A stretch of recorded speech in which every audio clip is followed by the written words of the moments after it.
básicamente en el primer capítulo. Espero que me perdonéis un poco por la voz que tengo, pero bueno, gracias al Señor todavía puedo hablar. Pues yo titulé esto Un desastre real, pero se trata de enfrentar las adversidades que siempre vienen a nuestra vida, cada semana, ¿no? Y cada mes y cada año tenemos adversidades y tenemos que enfrentarlas o afrontarlas. Así que el primer punto que quiero guiaros a pensar, todo esto son reflexiones y enseñanzas de la propia palabra, es que estamos insertadas en la palabra, en la historia de Dios. ¿Cómo empezamos un cuento? Érase una vez, claro. Es que pensando en el libro de Esther, todos pensamos en una historia muy bonita, ¿no? Como un cuento, ¿no? Érase una vez una princesa, ¿no? Pues empieza el libro de Esther casi así. Érase una vez, aconteció en los días de... Así que ya sabéis de quién vamos a hablar hoy. Casi, pero no. A ver si lo descubrimos. Bueno, quiero comentaros que algunas enseñanzas que encontramos en este libro, ¿no? Y voy a intentar usar el lenguaje más inclusivo posible, porque esto no es solo un cuento de mujeres y para mujeres, es una historia que nos enseña tanto a mujeres como a hombres. Y yo siempre me gusta recordar ese versículo de Eclesiastés 3:11, que dice que Dios ha puesto eternidad en el corazón de ellos y de ellas. Y es que estas enseñanzas son válidas tanto para el Antiguo Testamento, tanto para las personas que vivieron en aquellos tiempos como para nosotros hoy en día, ¿no? Y verdad que cuando encontramos listas de genealogías en el Antiguo Testamento, normalmente cuando leemos nos saltamos las listas. ¿Quién lo ha hecho? Yo sí, un montón de veces, ¿eh? Pero cuando empiezan con las familias, hijo de tal y padre de tanto, vamos saltando esos versículos, ¿no? Pero ese es el estudio y el seguimiento, o sea, es la historia de la ascendencia y de la descendencia de una persona o de una familia, ¿no? Y eso en el fondo es interesante y es importante saber de dónde venimos y hacia dónde vamos, ¿no? Esto implica también que los nombres que nosotros leemos en esas genealogías, en esas listas de nombres, nos hablan de la importancia y de la relevancia de ciertas personas y de algunas mujeres también en el relato bíblico. Así que la historia que cuenta el Antiguo Testamento no es tanto la del pueblo de Israel, o en el Nuevo Testamento no es tanto nuestra historia como cristianos, como en realidad lo que se nos cuenta en la Biblia es la historia de Dios. ¿Estamos de acuerdo? Sin embargo, se convierte en nuestra historia al insertarnos nosotros en ella. Así que, ¿dónde está mi nombre y mi memoria? ¿Figura tu nombre en la Biblia? ¿Alguno tiene un nombre bíblico? ¿Sí? Sí. Algunos, ¿no? Bueno, mi nombre sí que está, ¿no? Mi nombre está en Hechos 17 al final, en los últimos versículos, pero esa Damaris que se convirtió en Atenas con Pablo, pues no era yo, no soy yo, ¿no? Pero yo sí que creo que Dios insertará mi nombre dentro de su historia, porque la propia palabra dice, Pablo le dice a Timoteo, dice, fiel compañero, te pido que ayudes a estas mujeres que han luchado a mi lado en la obra del Evangelio, junto con Clemente y los demás colaboradores míos, cuyos nombres están escritos, están en el libro de la vida. Así que yo este versículo de Filipenses 4:3 me lo tomo para mí. Encontramos también en Apocalipsis, en el capítulo 3, en el versículo 5, un versículo que dice, el que salga vencedor o vencedora se vestirá de blanco. Jamás, jamás borraré su nombre del libro de la vida, sino que reconoceré su nombre delante de mi Padre y delante de los ángeles. Así que es importante nuestro nombre, ¿no? Y que nuestro nombre esté escrito en ese libro de la vida. Así que mi vida al final resultará algo digno de leerse, con un gran final que será la victoria sobre la muerte y la vida eterna. Así que vamos a preparar la fiesta. Érase una vez, como cuenta el libro de Esther, y que cuando lo que ocurre en el libro de Esther pasa o acontece en los años 483 a 473 a.C., sabéis que todos los años antes de Jesucristo se cuentan como al revés, ¿no? Porque cada vez falta menos para la llegada de Cristo, y después de Cristo ya lo vamos contando en el orden correlativo.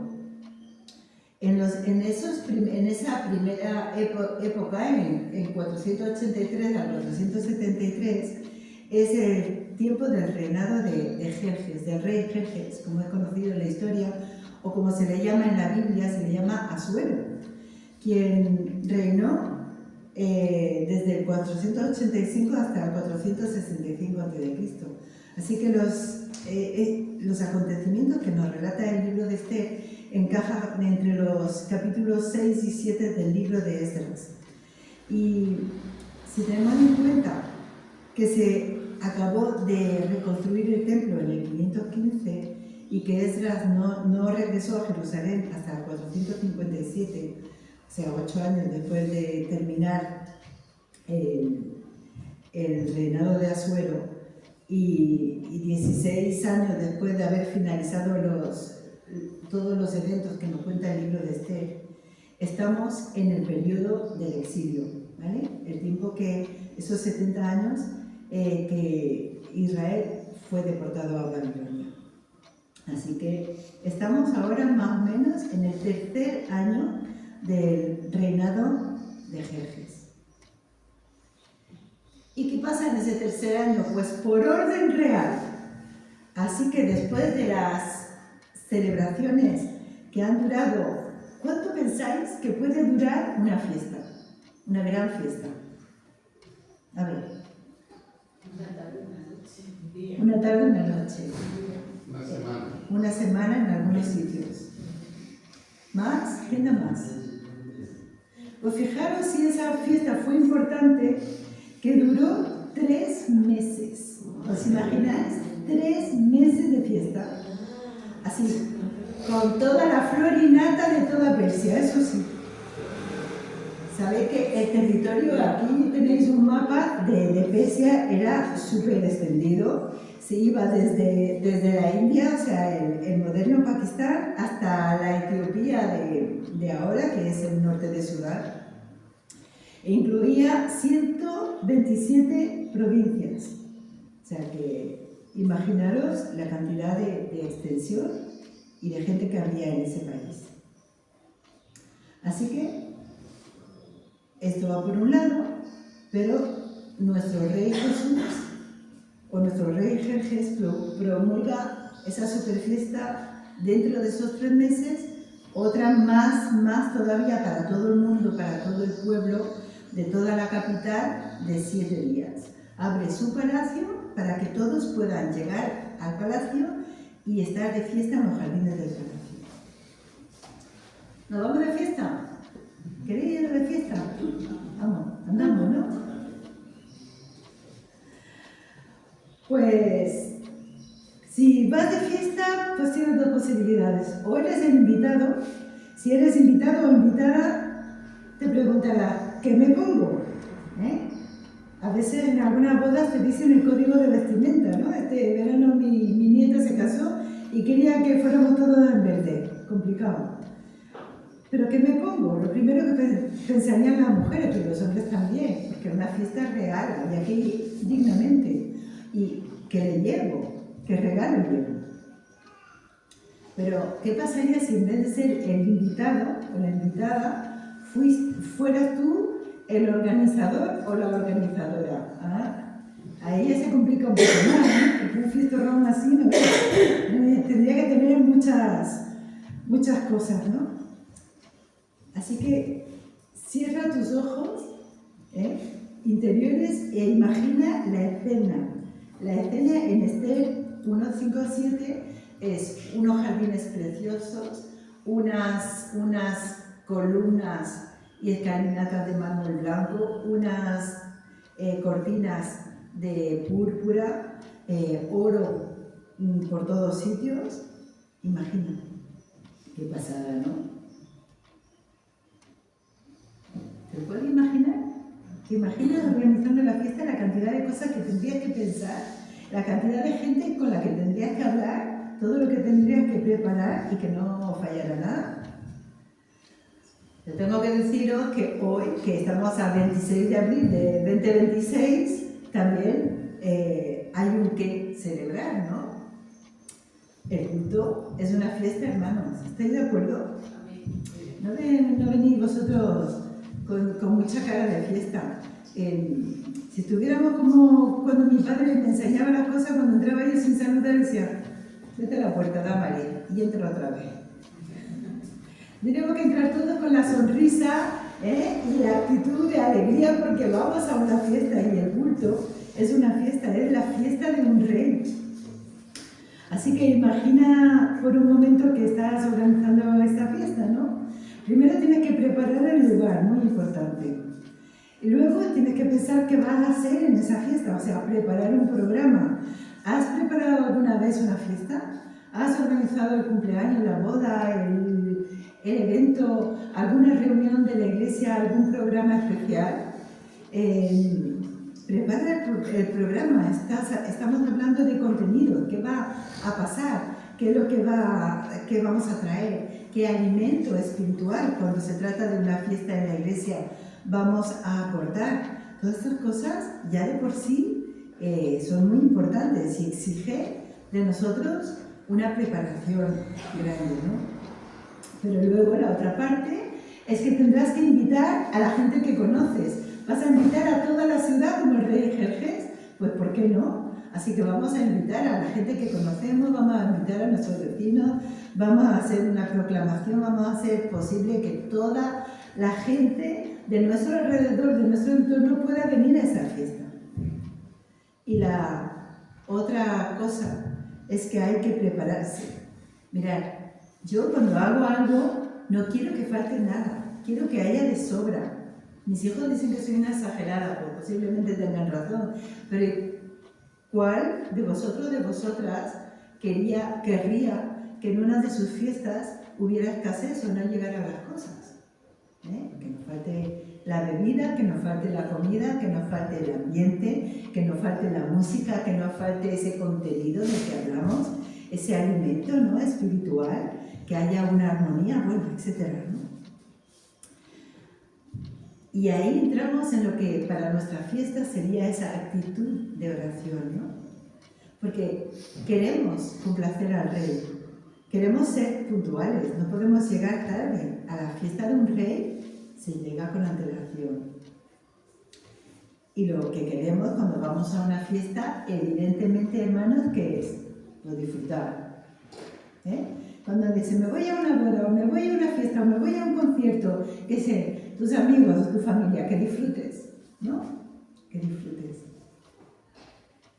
Y cuando pienso en disfrutar, yo pienso que hay que hacer una diferencia entre tengo que y quiero, ¿vale? Porque yo cuando muchas veces pensaba, tengo que ir al culto.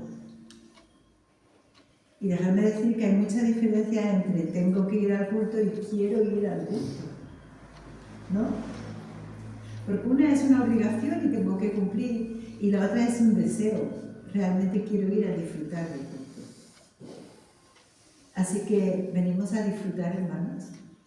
Amén.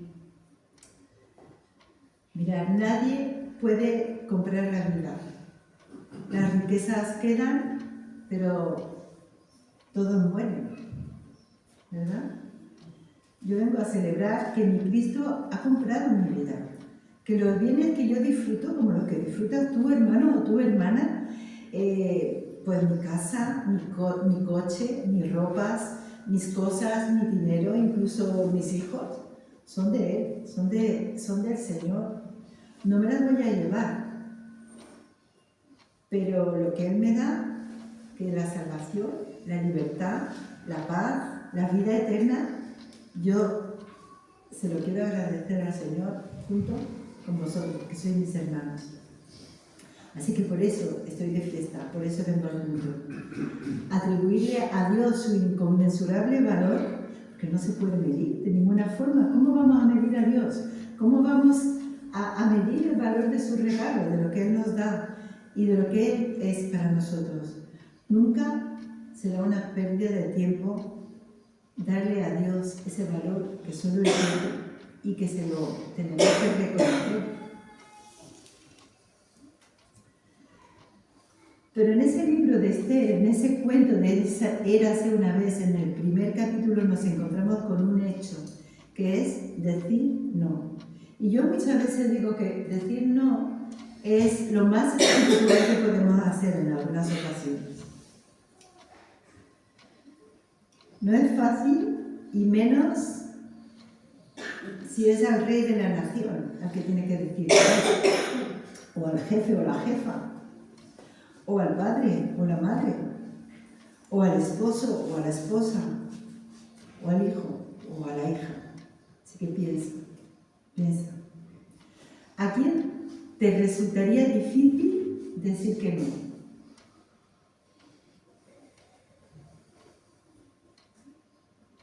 A veces hay alguien en nuestro corazón que dice, no le puedo decir que no lo que quiero.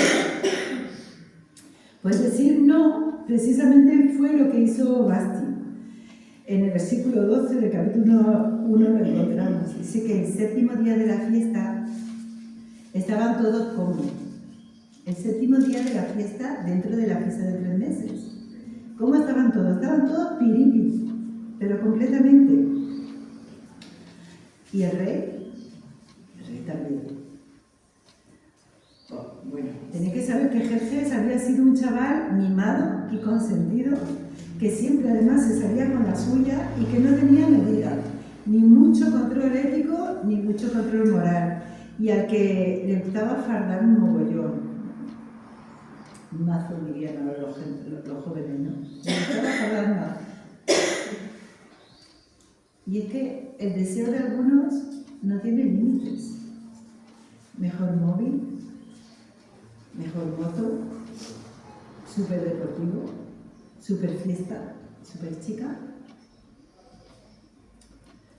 Basti era una súper chica, era guapísima, pero no solo un cuerpo, sino que era toda una reina.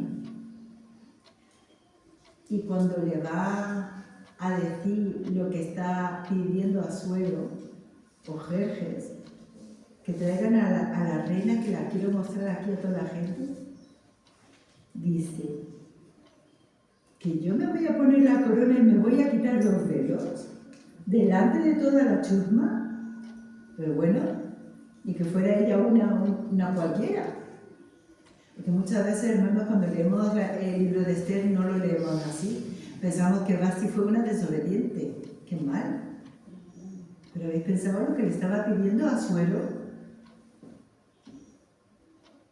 Delante de todo un pueblo y delante de todos sus invitados, medio borrachos, medio de juerga, medio de bacanal ahí, que ella fuera a exhibirse, a mostrar qué pedazo de chica tenía él.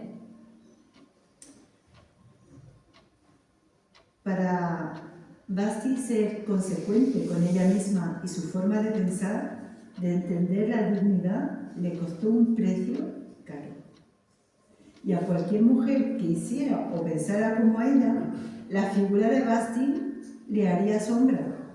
A cualquiera que le pasara, a cualquiera que le sucediera, ¿no?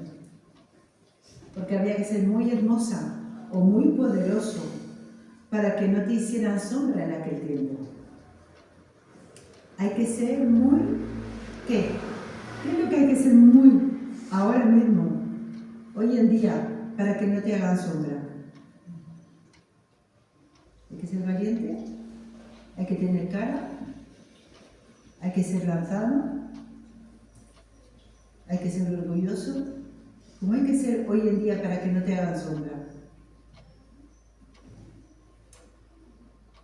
¿Cómo tendrías que ser tú para que la imagen de otra persona, hombre o mujer, no te hiciera sombra? ¿Te sientes seguro? ¿Te sientes segura? Muchas veces tenemos problemas y afrontamos adversidades porque no nos sentimos seguras o seguros de cómo somos y de quiénes somos. Esta sociedad nos bombardea con imágenes y estereotipos con los que hay que cuadrar para ser aceptados, ¿no? Yo pues no daría la talla, daría 3 veces más que la talla, por lo menos, ¿no? Amigos, amigas, hermanos, hermanas, debemos permitir que Dios sane las almas torturadas por el mundo y nos haga experimentar su seguridad en nuestra realidad. Nosotros todos y todas hemos sido torturados por los mensajes del mundo o hemos venido a Dios de esa manera, pero tenemos que predicar y tenemos que comunicar, que compartir el Evangelio para que Dios pueda sanar las personas, las almas que en este mundo están así, sintiéndose así mal, no saben dónde están ni quiénes son. Que Él pueda hacer experimentar en nosotros, en nuestros prójimos, esa seguridad que es y debe ser nuestra realidad como creyentes. Ahora quisiera yo que miráramos otra línea de pensamiento que surge en ese libro de Esther, que son las emociones, mis emociones. Y cuando pensamos en ese primer capítulo de Esther, para los que no hayan leído el libro, pues resulta que cuando Asuero manda a sus súbditos, ¿no?, a sus criados, a decirle a la reina Basti que venga, que quiere exhibirla, pues la reina dice que de ninguna manera que yo no voy a ir ahí a hacer el mono de feria en esa fiesta. Así que, ¿qué hace Jerjes? ¿Qué hace Asuero? Se enfada monumental, pilla un enfado. ¿Recordáis lo que estaba haciendo Asuero? Estaba en una fiesta. Estaba ja, ja, ja, venga risa, venga beber, venga tomar, venga, ha pasado en un momento de la hilaridad, o sea, de la risa a la ira. Con el perfil de Jerjes podemos entender que él ni estaba preparado ni estaba dispuesto a encajar ninguna contrariedad. La desobediencia de la reina a una orden directa real del rey, yo diría más bien que la no obediencia a una demanda que comprometía su honor y su dignidad.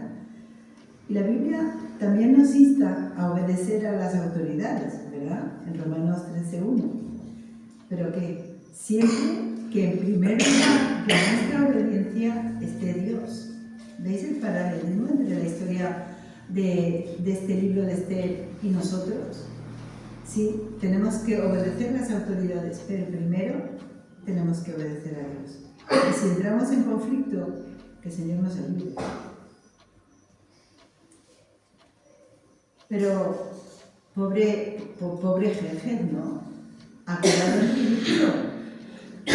El traje de poder y de magnificencia con el que quiere impresionar tiene un hilo suelto o 2 o más, ¿no? Porque de haberse mantenido sobrio no hubiera dado lugar a esto. Si hubiera estado reinando como tenía que hacerlo, ¿qué es lo que ha pasado? Él daña a su esposa, la pone en necesidad crítica de desobedecer y abre un proceso de divorcio. Y qué vergüenza, ¿no? Jerjes ni puede, ni pensar, ni nada. Y en vez de buscar a Basti, ir a hablar con ella y decirle, cariño, lo siento, me he equivocado, te he puesto en evidencia, perdona, vamos a buscar una solución aquí entre los dos. Eso no pasó. Eso no pasó. Va y busca a sus consejeros que eran tal para cual, hechos con el mismo molde, de la misma pasta que él, y estos, para evitar el efecto contagio, aconsejan quitarle la corona a Basti. Qué ironía, ¿no? Y es que en las páginas de la Biblia hay muchos rasgos de ironía, me encanta. Porque Jerjes, que no ha sabido gobernar a su propia mujer ni portarse con ella, impone formalmente a todos los súbditos varones, a todos los hombres, gobernar a sus mujeres. Pues no le valía el ejemplo. Una de las cosas que me encanta es que el humor es una buena manera de lidiar con una situación difícil, ¿no? Sacarle punta o caricaturar nuestras situaciones, pues las hace más manejables. No hay nada como reírse de uno mismo. Pero creo que Dios tiene mucho sentido del humor, ¿no? Y a mí me lo ha demostrado en mi vida, en mis circunstancias. Y aquí en estas páginas pues oímos, ¿no?, como un eco de su risa que va resumando, ¿no?, por estas líneas de este libro. Jerjes suena duro, es una palabra duro, ¿no? No le pondrías a tu hijo ese nombre, Jerjes. Pero en la Biblia lo llaman Asuero, porque ese es como se diría el nombre de Jerjes en hebreo. Pero resulta que en hebreo la sonoridad de Asuero suena como si dijéramos dolor de cabeza, ¿no? En castellano, claro. Entonces tú piensas que un hebreo, cada vez que decía Asuero le sonaba así a dolor de cabeza, jaqueca. ¿Podéis sentir cómo un hebreo se podía reír durante un desfile haciéndole la reverencia al rey dolor de cabeza? Tengo una pregunta. ¿Cuándo fue la última vez que el humor te ayudó a salir adelante? Practícalo, que vale la pena, ayuda muchísimo.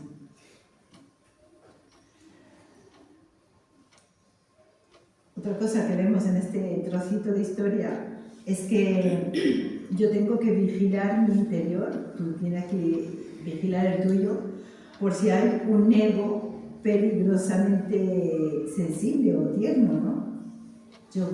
Ya lo vimos hace 15 días, ¿no? Ese yo que ocupa todo el lugar de nuestra vida, ¿no? ¿Qué quiero decir? Porque debajo de una capa de buen rollo puede ser yo puedo llegar a ser también como los consejeros de Memucán y compañía, que así se llamaban los consejeros del rey, ¿no? Que no supieron ver el conjunto, solo vieron la parte del rey.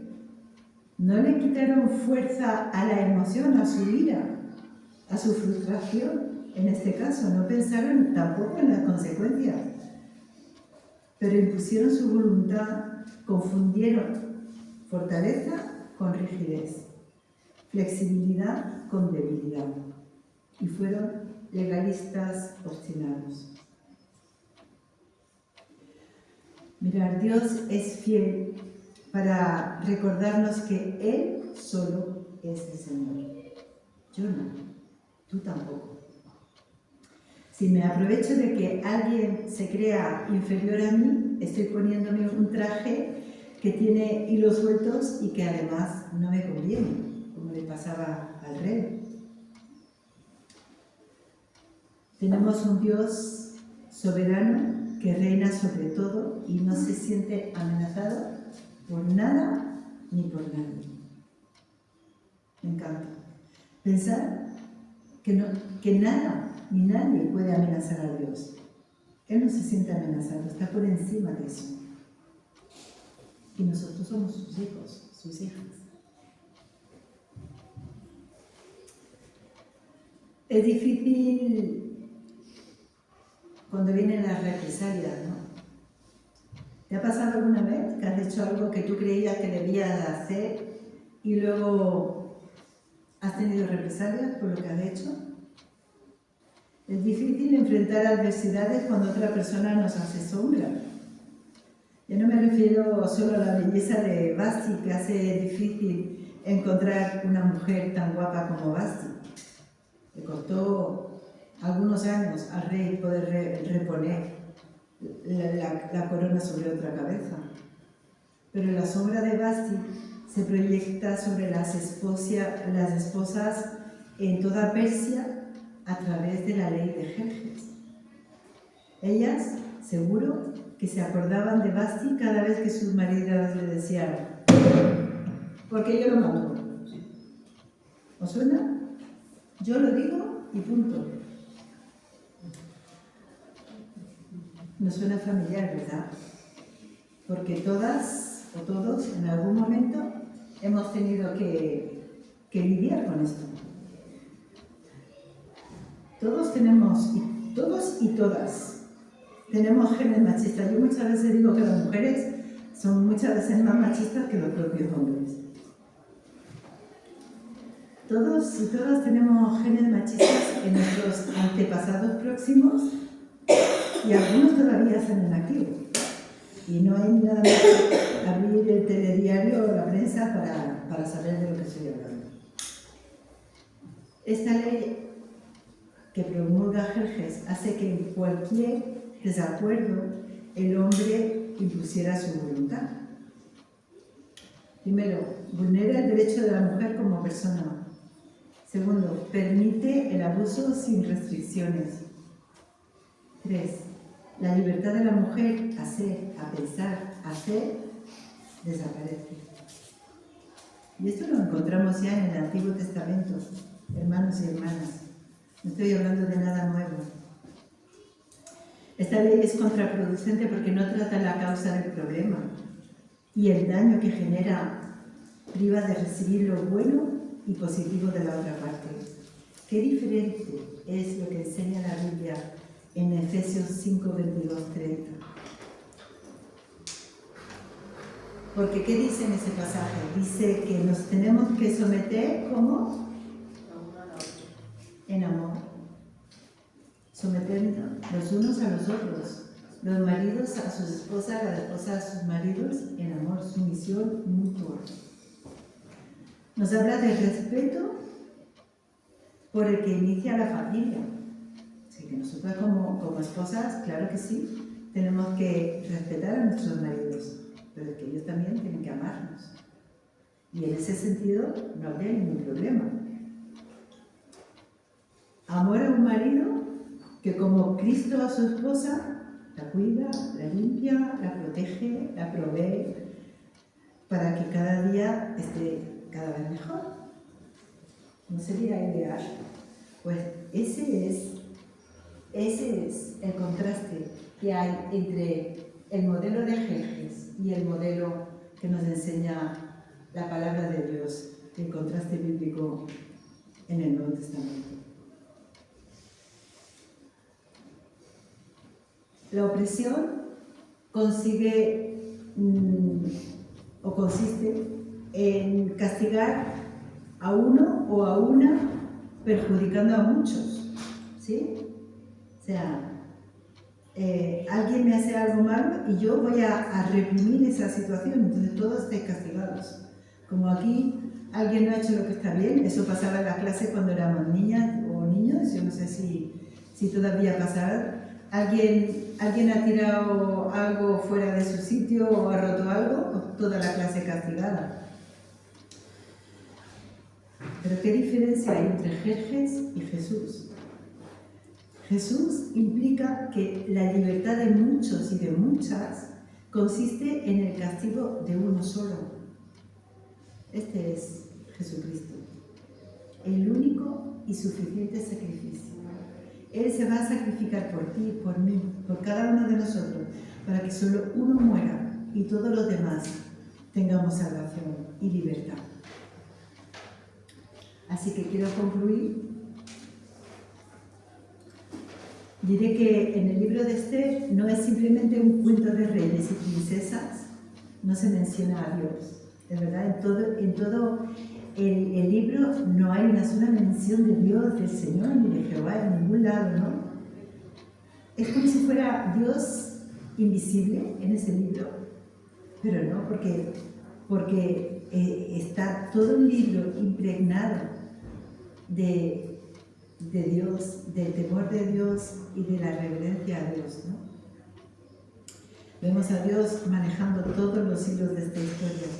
Así que Dios es invisible, no lo podemos ver con nuestros ojos, pero recuerda que Él nunca está más presente que cuando parece extrañamente ausente. Nos ha pasado, ¿no? Haber pensado, ¿dónde está Dios?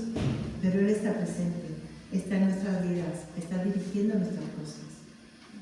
Se trata de su providencia. Dios obra a favor de su pueblo para conservarlo y así guardar un pacto o su pacto con este pueblo, porque podemos leer en el capítulo 4, un poco más adelante, en el versículo 14, Mardoqueo le dice a su sobrina Esther, le dice, porque si guardas absoluto silencio en este tiempo, respiro y liberación vendrá de alguna otra parte para los judíos.